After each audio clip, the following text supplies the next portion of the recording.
This is Jony and Kenton, a music podcast primarily focused on doing monthly reviews and also talking about modern discourse that's happening within the music community regarding artists, labels, concerts, and other things, I guess. I don't fucking know. Intro, yeah!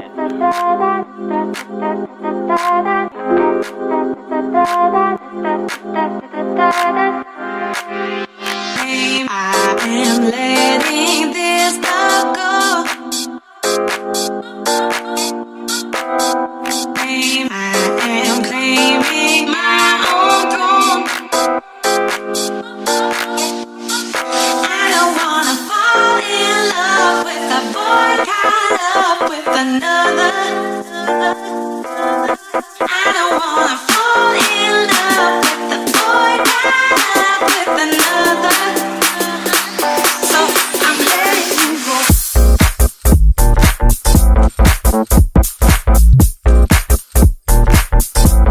I'm letting you go.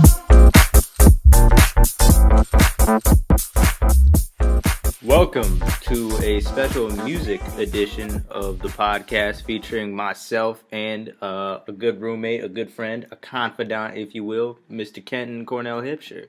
What's happening, y'all? Just to introduce myself once again really quickly, my name is Jonathan, Jony. I like listening to music, man. I like sharing my opinion, so we decided to start one of these up.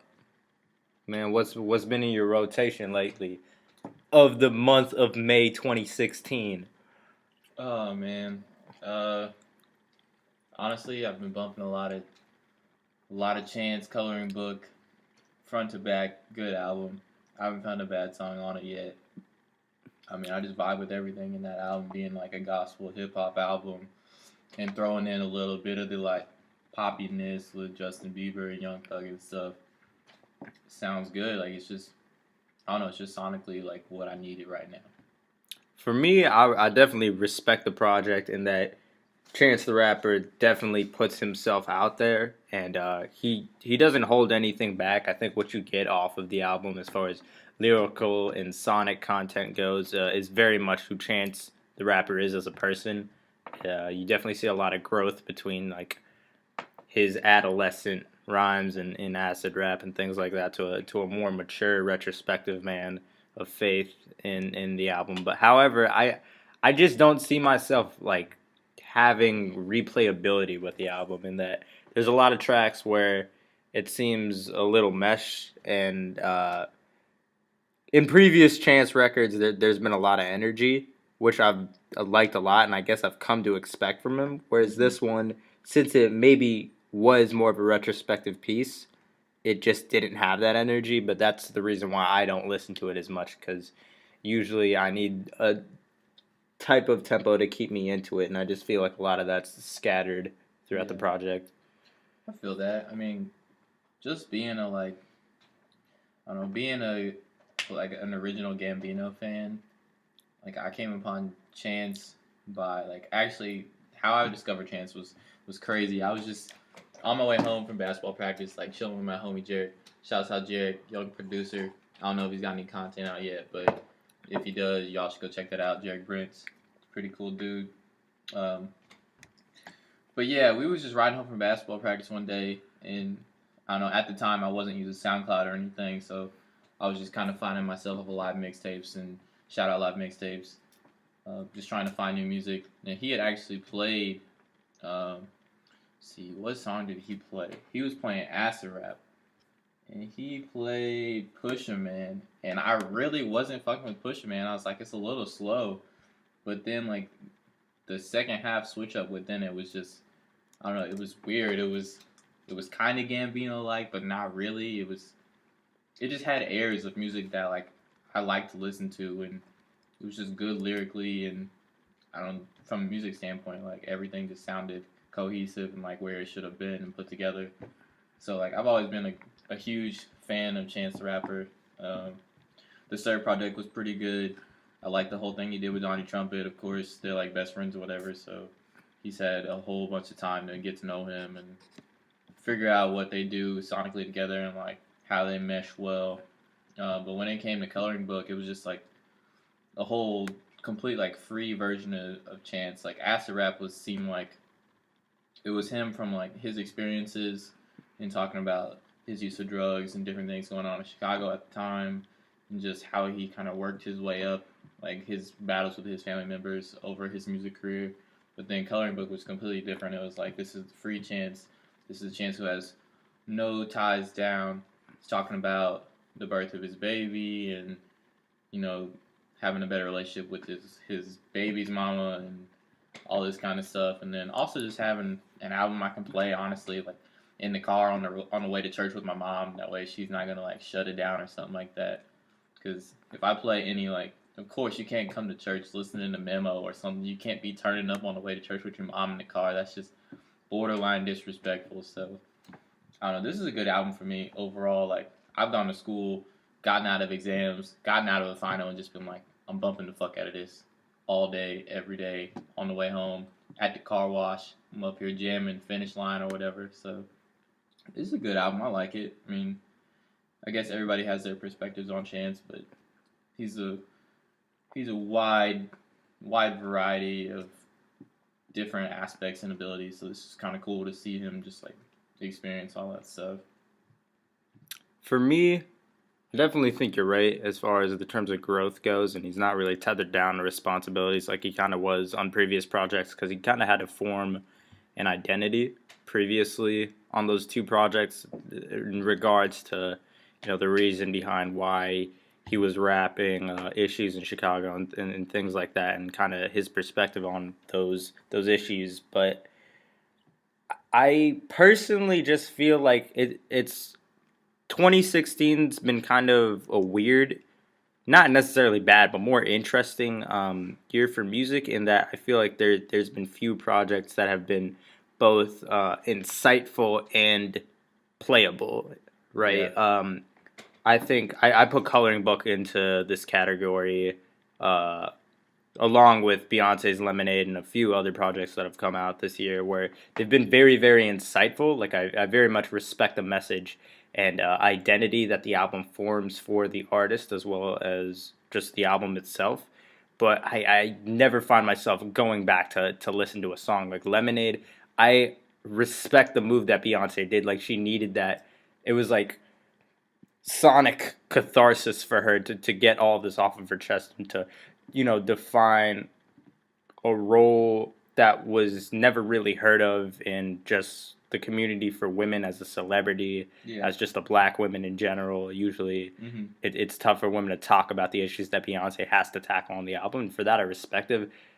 However, it's just not bumpable, right? And then we have other projects that are freaking awesome as far as just like sonic replayability goes, like views and stuff like that. But the message itself is derivative. It's not necessarily bad. It's great. It's great lyrical content, but it's content that we've heard before. It doesn't really push the path. I think there's only been 2 projects so far. I mean, we're only 5 months into May, so there's a whole lot of stuff that's got to get done. Frank, where's the album? Seriously, where's the album? For real though. But I think there's only 2 projects that have actually hit both of those notes, and I think Anderson's Pox, Malibu, and Big Sean and Janae Aiko's 28 are the only 2 projects I feel this year that I've actually been able to accomplish both for me. First and foremost, Anderson Pox, Malibu. I would just say go listen to it. Flame. Before I go into those details and stuff like that. It's just a phenomenal piece of work, because it not only is able to encapsulate a lot of the sounds and just the samples themselves that you find on the project really are grounded within Southern Californian culture, but also just a lot of the situational context based off of what happens in the songs, such as The Waters with BJ the Chicago Kid. It's just very great content-wise. I think Silicon Valley is a great track. Just talking about that shit hits the soul. It's like, obviously it's got its own identity, but at the same time it talks about a lot of issues between women having to go through all these plastic surgeries to just find themselves or find love, and it's just what are you really trying to find by doing all of that? I don't know. I think there's a lot of issues that get brought up in that album, but most importantly, like Anderson Paak brought like just the flavor of being a pimp back, just like that Motown funk. He just brought it back, and I love that. And then secondly, 28. I'm personally 2088. yeah, I guess 2088, 28. Um, it just feels like the most complete project that I've heard from beginning to end and what it accomplishes, right? The scope of itself on the surface, they're just like, oh, they're just talking about couple problems, but it's the introspection that gets done per track that makes it so valuable, as well as the way that the songs kind of transition. At first, you're just like, whoa, this is kind of getting random, but if you see the video that it's like paired with on YouTube, I think it makes a lot more sense. Um, if you haven't seen that, I would suggest just going on to YouTube and looking that up. It's like a mini movie, but It's pretty dope. yeah, it just reveals a lot about like the psyche and just like how relationships get set up today and kind of what happens in the process. And like instead of, I don't know, I feel like looking at the ending, looking back at what happens at the ending, um, it just really does feel like there's become this type of mechanic, artificial resetting that happens in relationships that wasn't necessarily happening in the past, where a lot more couples would try to work through issues, and now, in the film there's the role of like this random robot driver lady that's kind of in control of the relationship between the two main characters the whole time, and I feel like that kind of represents like social media and like um, a lot of just technological advancements that we've been able to have, like with the internet and Tinder and stuff like that they now kind of play a larger role in a relationship between two people than even those two people themselves. And I think that was just like a really amazing thing to bring up in the film, and you see like little sprinkles of it throughout the album itself. I just also think the lyrics are so relatable. It's without a doubt Big Sean's best project lyrically. I think there's no doubt in my mind. Lyrically, this was the best thing I've ever seen Big Sean put out. Yeah, as a person who's followed Big Sean for a while as well, I'd say this is definitely his best work overall. I think Dark Sky Paradise was cool. It was a good stepping stone for him to actually making like good quality all around like pieces. Like the album as a whole was a good work of art. Like I appreciated it, but because we already knew that his lyrical abilities were there. He just never had the cohesive pieces to match the lyrical abilities. So then putting both of those together in 2088 with the amazing help of Janae Aiko, just Yeah, just a moment of silence for Janae. She's beautiful. it's crazy that they've been able to coexist together, and I think this just speaks to where we are as men and women in 2016. Usually a lot of people have rumored like, oh, are they fucking or whatever, and that's stupid. To simply say that they were just having sex and sex was the inspiration to this beautiful album is an insult to the work that they've put in. They simply use each other as mirrors almost for their own previous, past, and future relationships. And it's beautiful because they trust each other musically to take risks with each other, and those risks themselves end up blossoming into beautiful songs that we see later on in the track. Yeah. I don't know. It's just starting off with like hitting off with Deja Vu is good because even the title itself, like calling it Deja Vu, is something that I wouldn't expect because it kind of puts you in the realm of the album from the start. And I know that's like everybody's main goal whenever you listen to a whole body of music is, your first song has got to be the song of life. It puts you in the mindset of where you need to be. But just having the title Deja Vu just kind of put me into a perspective to where I had to think back to my relationships, and I'm like, wow, this is really, really similar to a lot of the relationships that I've had and some of the aspects of the relationship that I'm in now.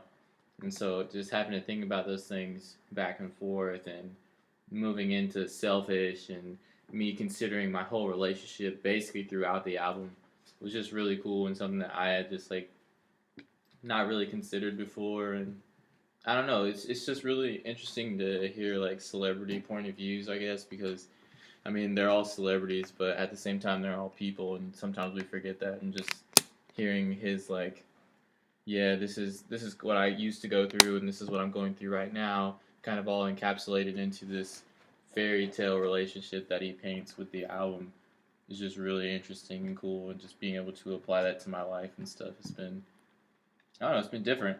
It's like I've never had music kind of hit so hard and so like direct into my life. So I don't know. I would definitely agree with that. I think there's certain tracks that really they really crystallize moments that I've seen in previous relationships as well.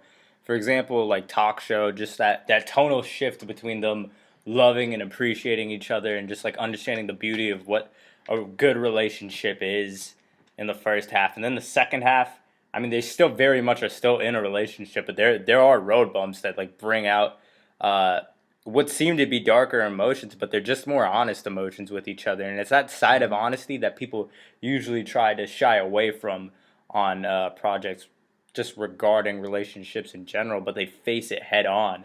And it's crazy that they're able to tap into each other's emotions like that without even ever dating. But I think that's like the beauty, once again, like I said from before, where we are as just people in 2016. Like I'm so glad that men have been able to slowly start to just remove seeing things exclusively from a sexual perspective now or these days, because I think the more open that both men and women have become with their sexuality, the less, I guess, superficially interesting it's become. Because once we start to move past the sex, the more we're able to start tackling larger issues.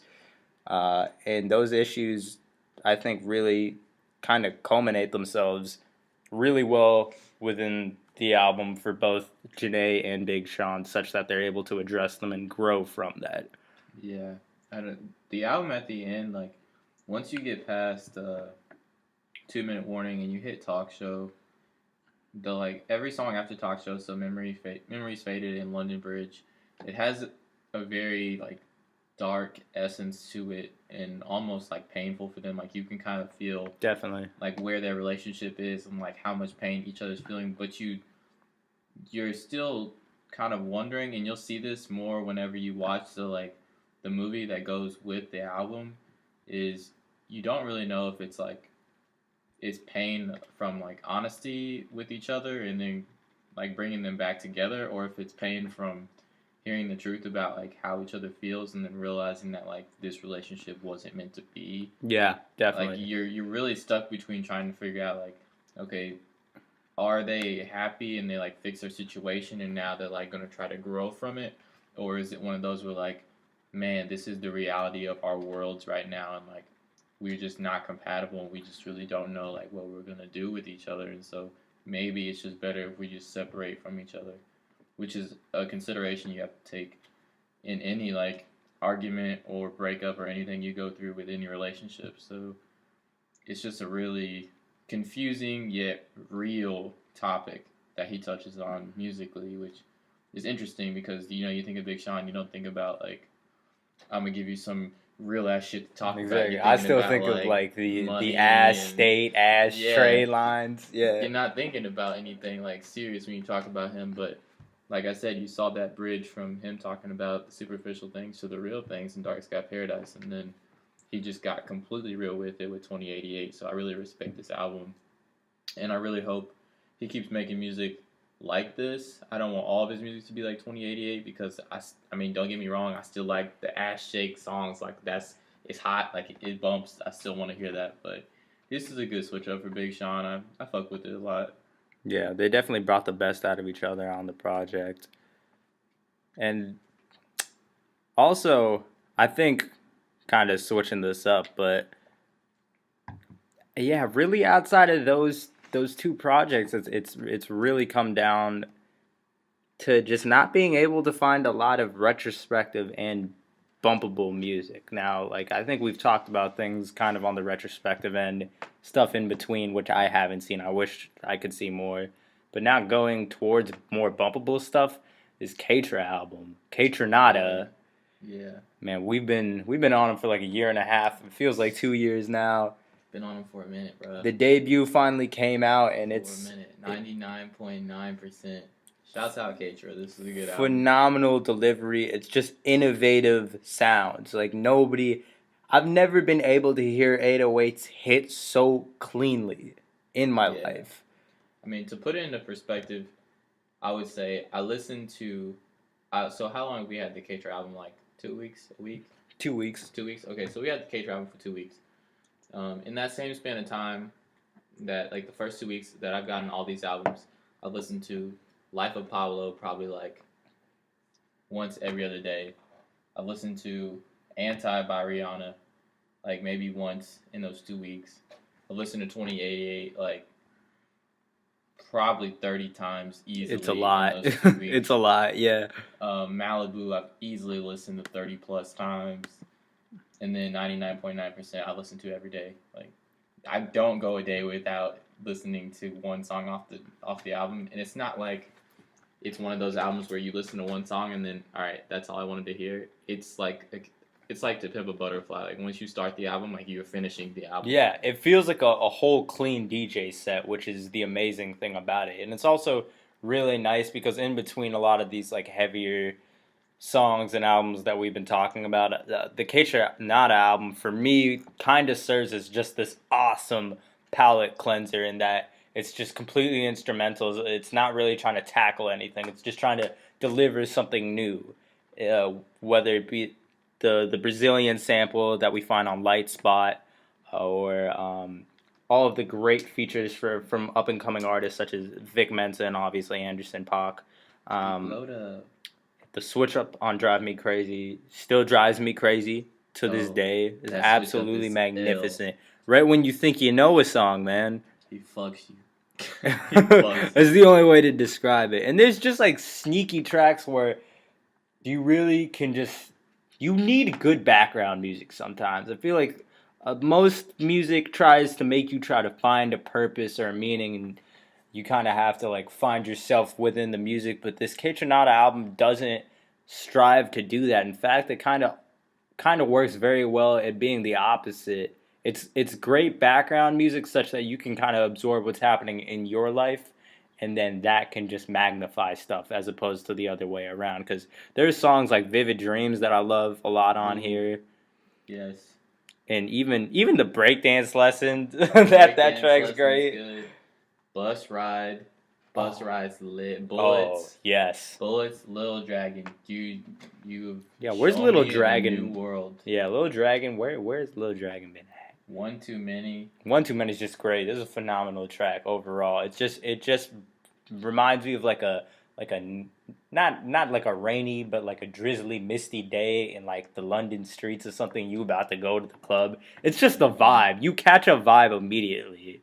The great thing about Katra is like, I don't know who's out there listening or whatever, but the first feeling I got when I listened to this album, magical, was just... It was instant happiness, and then the more I listen to the album, the more it just takes me on a journey. Yes. Like, I take a journey through all the memories I've had. Like, if you've ever been inside of the city of Chicago at 3 or 4 in the morning, mm-hmm.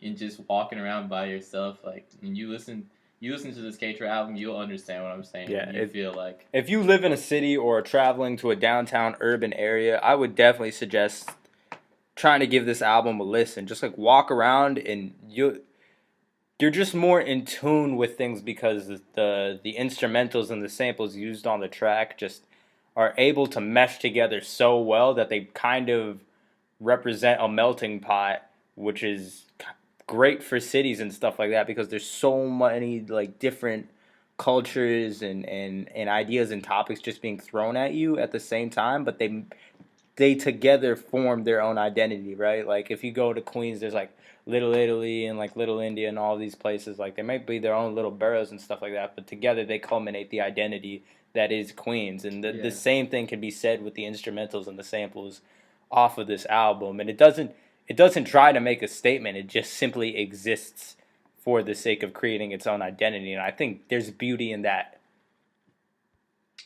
And I don't know what to say honestly more about this album. Like, as a person who's listened to Katra, just like listen to live DJ sets over and over and over again because they're that good. He's just his own individual. Like, he is the Timbaland of our time. Like, he's he's almost more than that. He's like the Timbaland of our time compared with like Pharrell of our time. Like, he's just He he's definitely hitting made his own every new sound. Yeah, yeah, he's hitting every aspect I think of what a producer definitely. is The and same can way be. that Timbaland came in with like a lot of those like Southeastern Asian samples with like the drum patterns and stuff Yeah. like that. And the same way that Pharrell just came in with the 808s, just the keys, the way that Pharrell was able to use the synths, Cage Nada has been able to just carve out his own sound. The second you hear a Cage Nada track, you'll never not be able to recognize any other of his works. You'll just be able to pick up certain sounds and just know that this is Cage Nada. And I think that's so impressive to form your own sound in 2016 because everything has already been done. And this guy has stepped up and beyond to just accomplish that, which is amazing. Absolutely amazing. He's really done a lot, man, and he's really put in the time. You can see like through all the Montreality like sets and stuff he's done. He's really been putting in the work to try to get himself out there.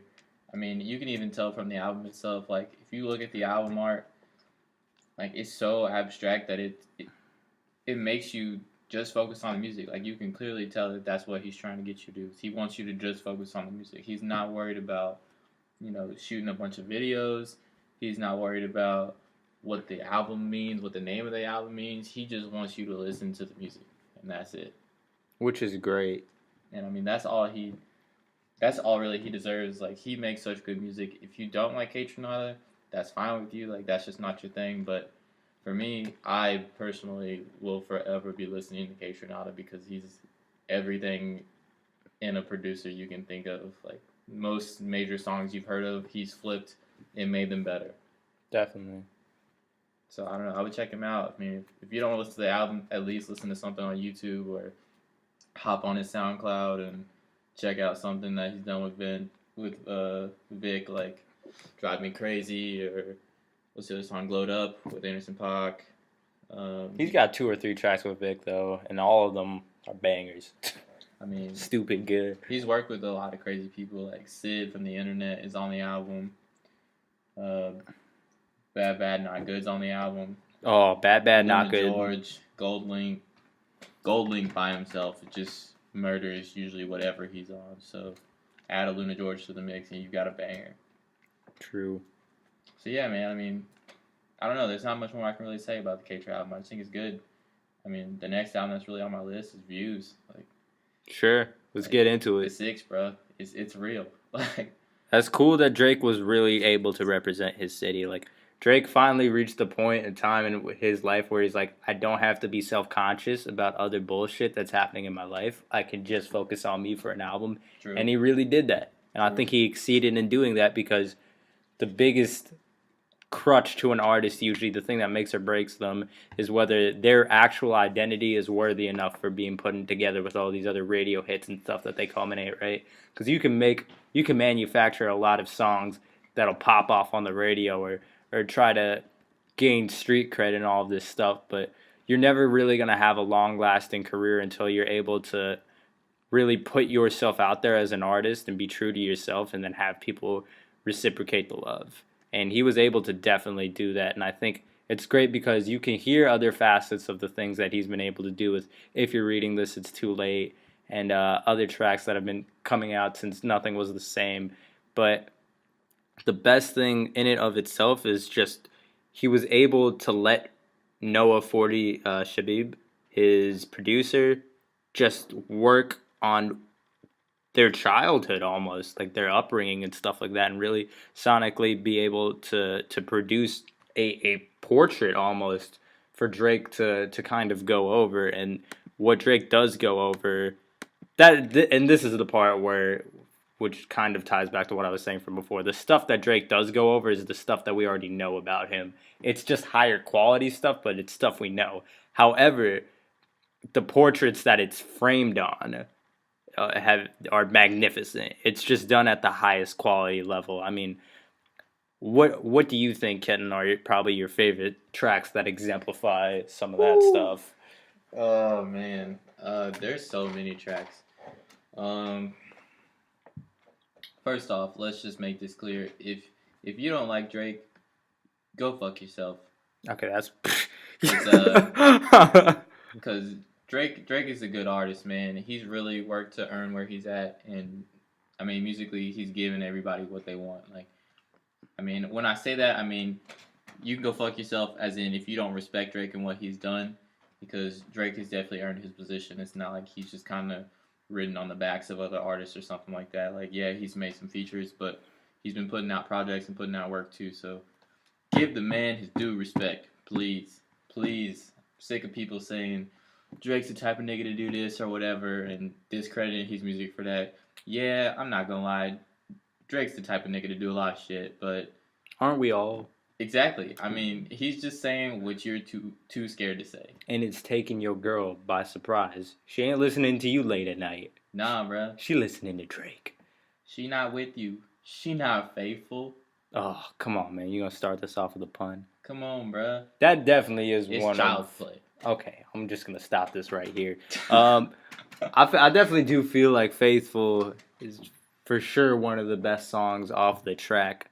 I just think the way that the 808s kick in and the hook itself is just great because there's not really much going on. There isn't a sample or anything. It's just very, bars. very finely tuned 808s and bars. That's it. Yo, so I guess if we're gonna run top threes, or there's 20 songs, we'll run fours. So we split up in fifth. So Okay. Top four, I had to go with You With Me. Which I really want from a nigga. Oh, DMX. DMX, bruh. On the DMX shit. That DMX, bruh, that shit hit me hard. I remember I was on my way to a track meet, and I heard that shit, and I got hype as fuck for no ungodly reason. No reason. DMX has been known to do that. I just got hype as fuck. Also, With You, Party Next Door. You did a great job, but who did a better job? Jeremiah. Jeremiah, you killed Unsung that shit. hero. Unsung hero. In the background, you killed every bit of that. Next song, Fire and Desire. Fire God. and Desire. That's number one. That's the greatest sample. I've never heard anybody flip a sample that well. Because the sample itself is just like our childhood. But I mean, if you don't know Kenton and me personally, we grew up on 90s R&B. Like, that is what our moms played religiously.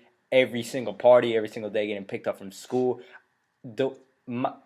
My beginning of life, for everything that I can remember, started with 90s R&B. One of the first things I remember was like walking down a street in like the place where I used to live at in Queens and like hearing Mariah Carey, because that's all that my uncle and mom used to bump, like old ass Mariah Carey. That's one of my first memories of life, so it's kind of ingrained within me.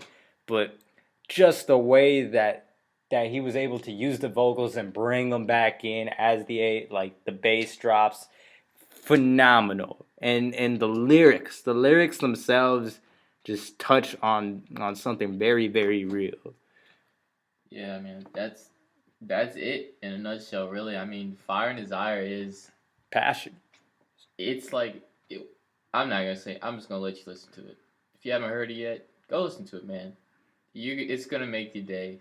If you're having a bad day, you might get into your Drakes, but it's whatever. Yeah, you're gonna feel better afterwards. You listen to Fire and Desire. I promise you. I promise you will. It just makes you, if you love someone and you share that with them, it's just only gonna make your love realer. As far as my top four goes, I definitely feel if we are splitting this into fifths, I feel like Feel No Ways.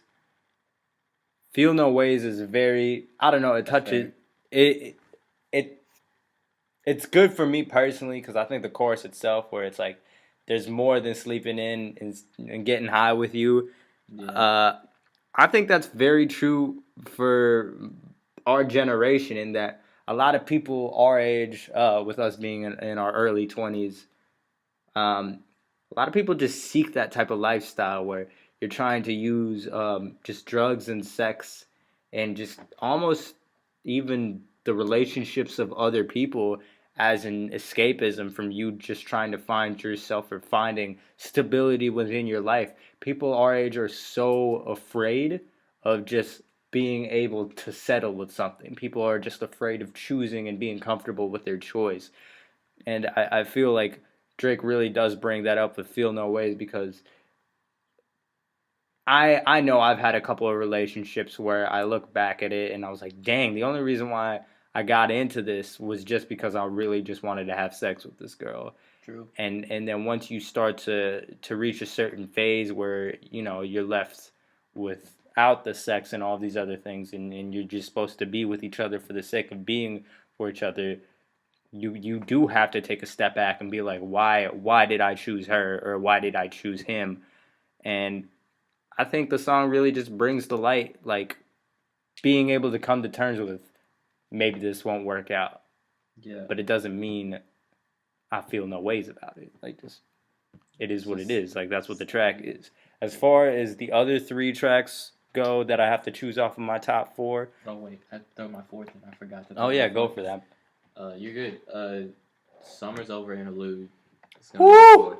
Prince was reborn on that track. It's 1 minute and 46 seconds of pure flame.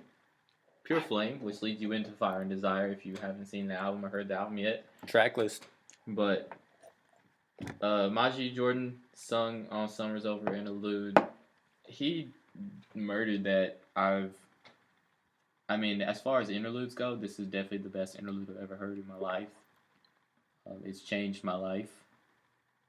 You can wake up to Summer's Over Interlude. You can go to sleep to Summer's Over Interlude. You can fuck to Summer's Over Interlude if you want to. You could break up to Summer's Over's Interlude. You could. If you're in middle school right now and you listen to this might be your song, bruh. I was there. Believe me, it might be your song. You still could be there. I hope not, but I could be there. So yeah, keeping it real, man. Summer's Over Interlude. You need to listen to it. Cool. Run your 3, bro. Run your 3. My other 3, Redemption. The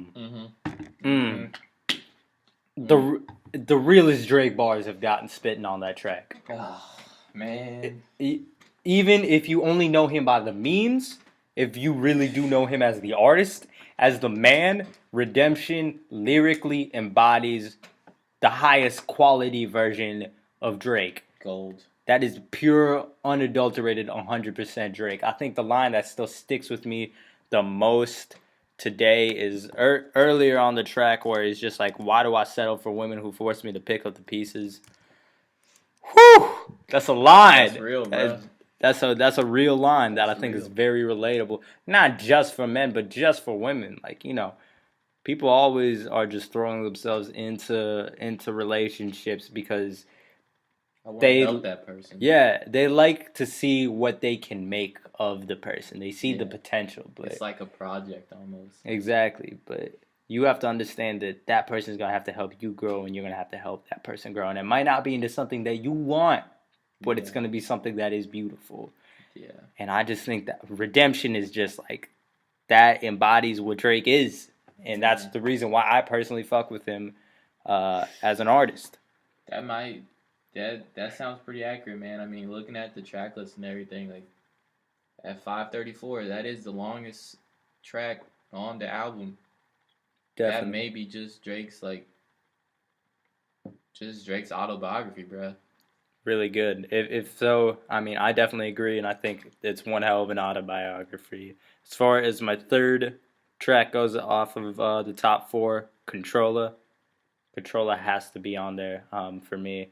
I'm Indian, and just as someone who's foreign and has a heritage and a culture coming off of like islands and stuff like that, my parents are from the coast of India.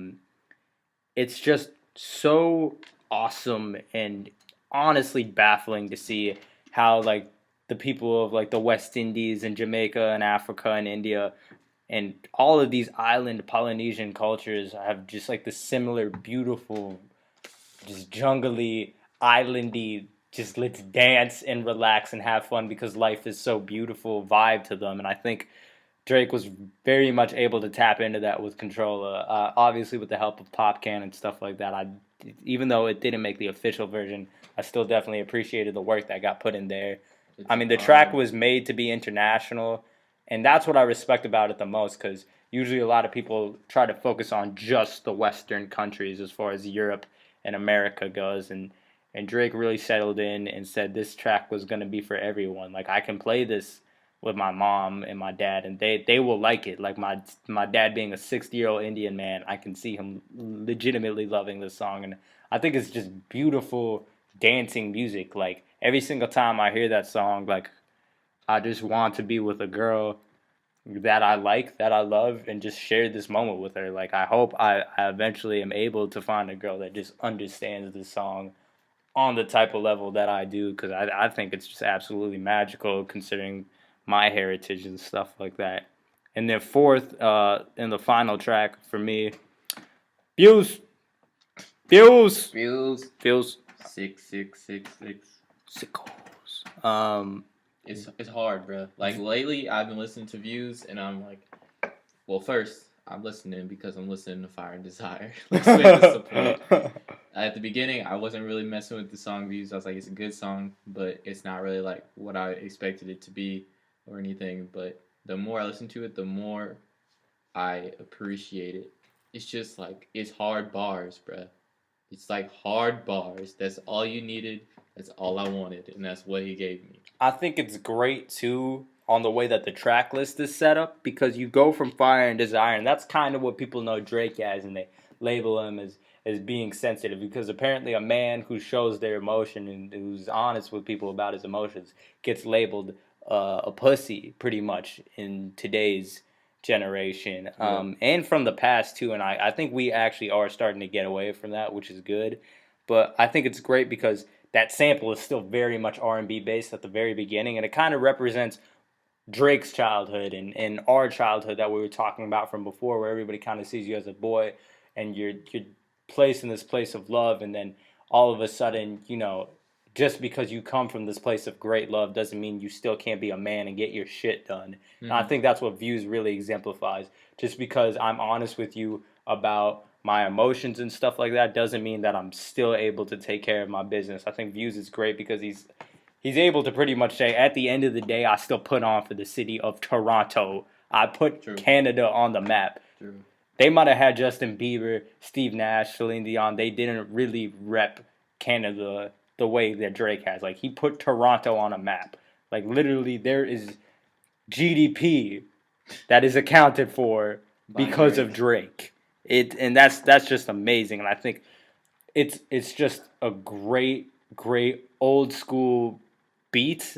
It's rooted in like an old school beat, but it just has the type of magnificent drum kicks you would hear on like a Just Blaze track or one of those awesome producers. And it just comes from 40. It's just like both of them being able to be like, this is who we are now. We've really made it to the top, and you guys better fucking get used to it because we worked hard to this, and this track exemplifies pure, absolute, I mean, just royalty almost. It's just such an extravagant, lush track. I think it really just exemplifies where they are now, which is the top.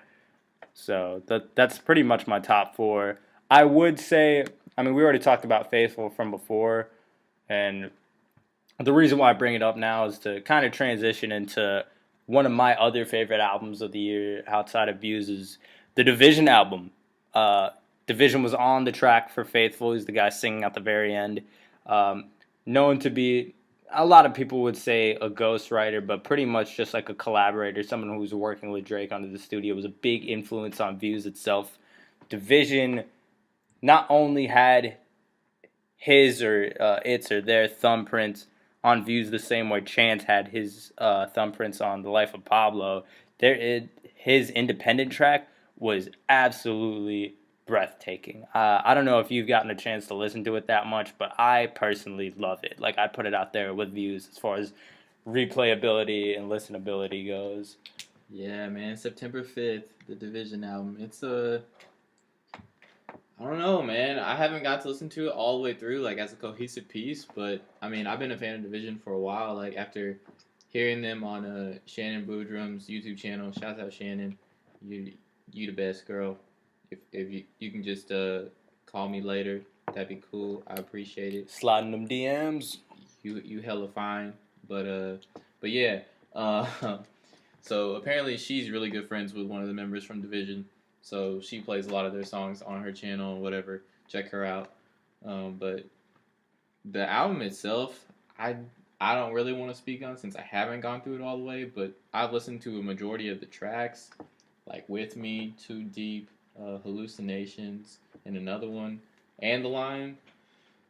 Woo! If you trying to listen to some like soul music, just some like R&B, smooth, like it's 2 a.m. kind of stuff, and your girl laying next to you, and you trying to figure out how you gonna get in them panties, Them sugar walls.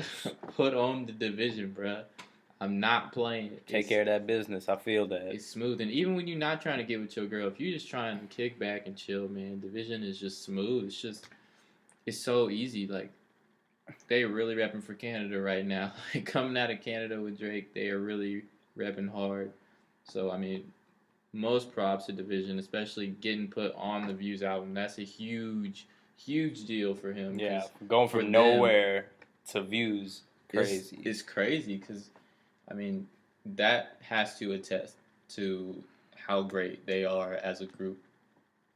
And just their following. I mean, if you get on SoundCloud and look at how many followers they probably have like thousands of followers already and thousands of replays, of course. So, I don't know. I mean, I would suggest everyone listen to it. I mean, once I finish up with like finals and everything, I told myself once I get in a good space, I just want to listen to the album like just free of mind, having nothing else to do, because Best way to listen to it, I would say. that's just me. That's me as a person. I mean, some people can hear an album the day it comes out, no matter what's going on in their life. But for me, having to do work and stuff, like I really want to appreciate this album, so I really want to take the time to just separate myself from everything and just have that little range of space for me to just listen to this album and really get into it.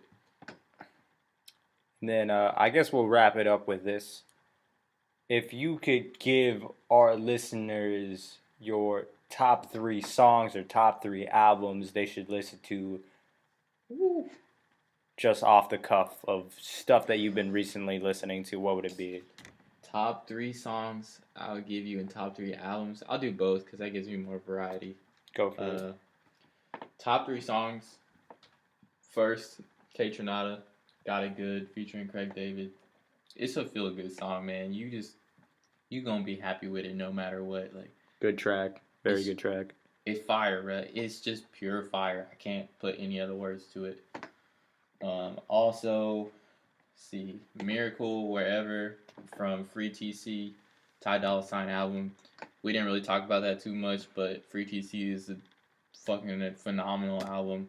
You should definitely check it out. But the track Miracle Wherever, where he has his brother TC singing on the track, is real, man. It puts you in a crazy headspace because you can just hear it coming through the phone from his brother to Ty, and then him putting it into the mastered version.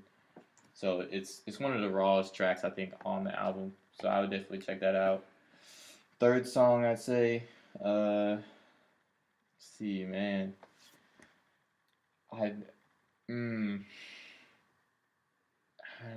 know. Oh, definitely gonna have to go with Finish Line from Coloring Book. Easy. Good. Finish Line. That's a good one. It's almost like a 2-part song, but you don't even recognize the switch up. That's how good it is.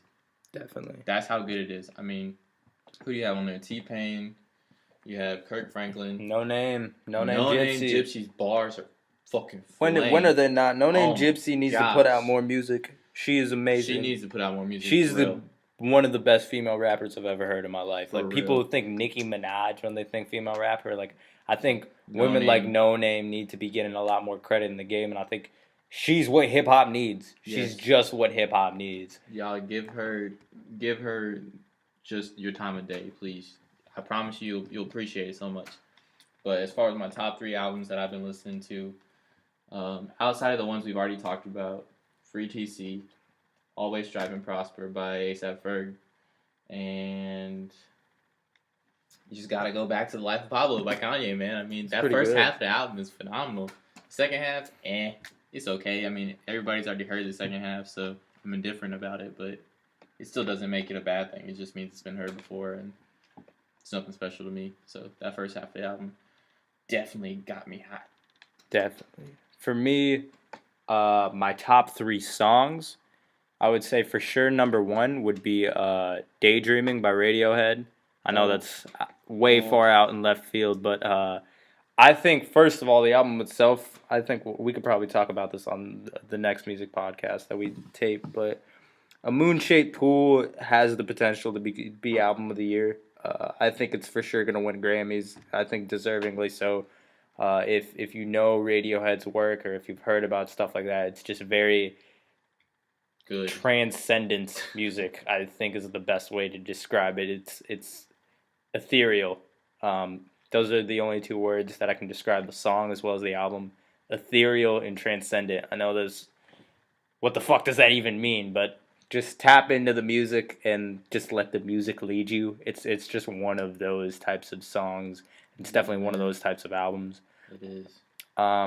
Second song that I would say, "Text Her Back" or "Text Me Back," my bad, by Skepta. "Text Me Back" is, I think, Skepta's always been a lyrically hard artist, but he's never been able to talk. His bars have never had so much gravity, and it's not like, oh man, we run this shit type of gangster braggadocio, but more as the weight that comes with having to be on the road all the time, and the strains that it places on the relationships between his loved ones, such as his family or the girl in his life, and it's just very real because you don't have to be a certain type of person to understand what he talks about in the tracks or in the verses of his songs. It's very relatable. We as people end up, if you want to accomplish anything great in life, you have to make sacrifices. That inherently comes with accomplishing things that are great.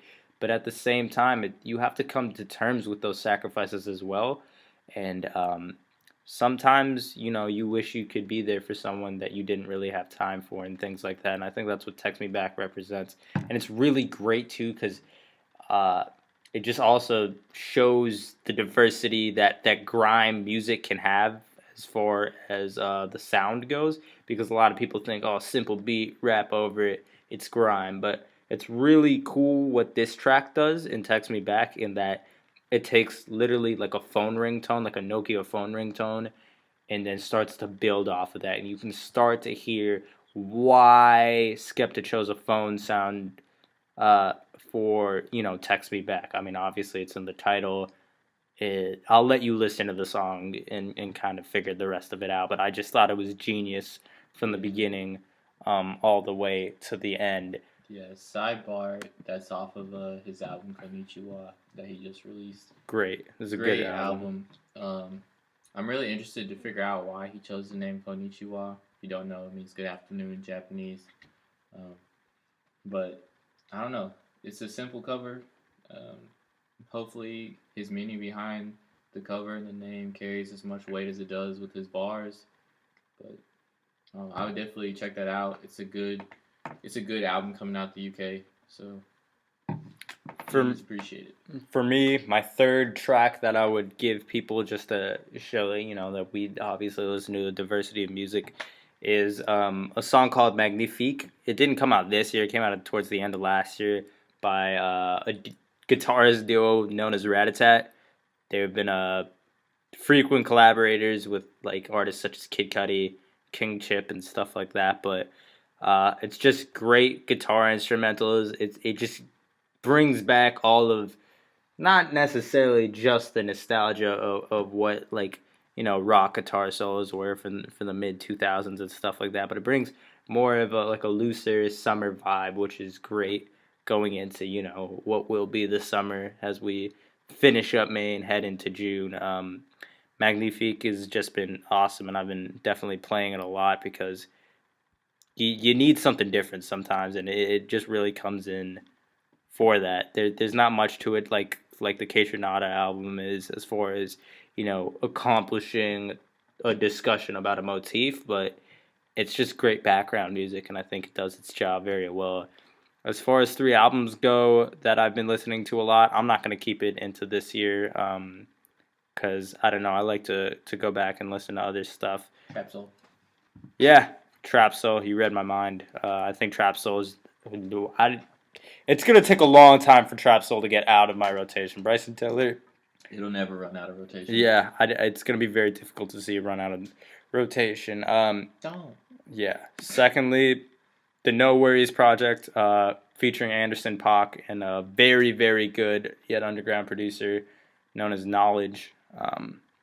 Just awesome. It's only 6 tracks. It's a very short EP, but it's awesome. Everything that we said about Anderson .Paak, it gets mixed with just more Motown funk vibes on this No Worries project, and it's just been really, really awesome. I've been appreciating it a lot. And then as far as my final album goes, shoot. Yo, anything Anderson .Paak is good. Definitely. Simple. No other statements need to be made. Oh, okay, yeah, this is for sure one. The third one is Toro y Moi, Anything in Return. I usually only listen to it during the summer. I don't know why. It's tough to describe. I don't really think I have an explanation for it, but check out Toro y Moi if you have the chance. I know. There are a couple of weird dudes. Yeah, I guess like everybody in the background. Weird dudes, man. Yeah, the main singer looks like he's Arthur. Yeah. From the He's show fucking Arthur. lit, bro. It's awesome. But makes great music, and it's I don't know what else to tell you. I think listening to it will probably give you a better description of it. So that's pretty much it for the both of us. Thanks for listening in. We'll try to get this in more often, but as we reach the end of the school year, no promises. Yep. We out.